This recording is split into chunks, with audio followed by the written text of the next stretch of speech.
We're on the 40th day of the regularly scheduled session. How has this week been? Oh my goodness, it's been so hectic and intense. We've been seeing approximately 30 constituents every week.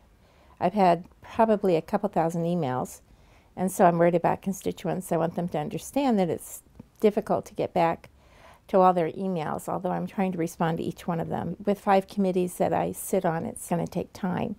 But it's been very challenging, and I am very, very honored to be here. So it's been extremely interesting. This week is your first votes on the floor. What do you see coming to the floor for a vote? Well, I think the one that's going to be the most controversial very likely might be the Reproductive Parity Act. And I'll be voting against that. It's a matter of conscience for me, but beyond that, it's a matter of choice. Let's say you're an employer and you're going to provide insurance for your employees. And it will say that if you are going to provide maternity coverage, you also will have to provide abortion coverage. And the problem with that is, if you're a religious institution and you don't, it's against their conscience to provide that, then they'll be placed in a very difficult situation. They won't be able to have free choice. The bottom line is really it's against the Medical Care Act. Beyond that, it's a very controversial issue. People have very, very deep beliefs about that, and I respect people's right to choose as they so wish. We've also heard of some other controversial bills regarding gun control. How do you feel about those, and what bills have you seen come to committee?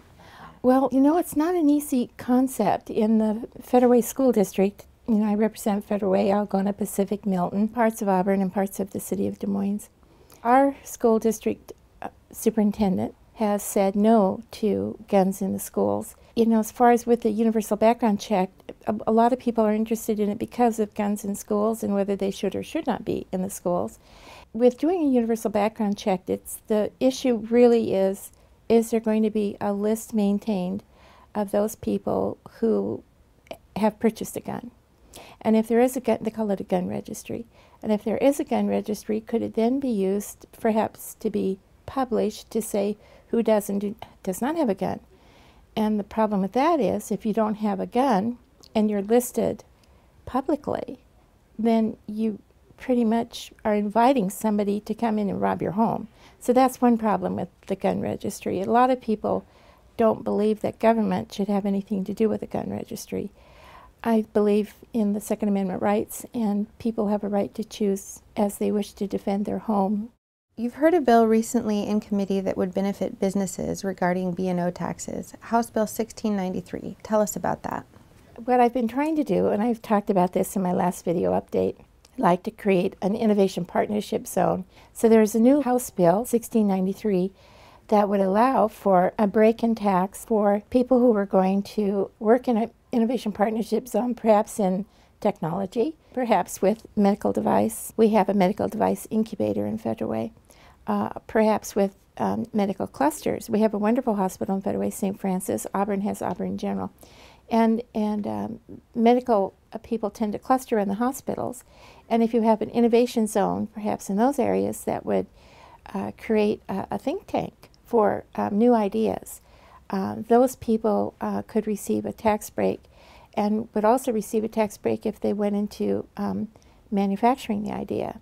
So industrial manufacturing would also receive it. It would be new industrial manufacturing would also receive a tax break. So I think that's what I'm trying to find are ways to stimulate our economy and to bring jobs, well-paying jobs to our area.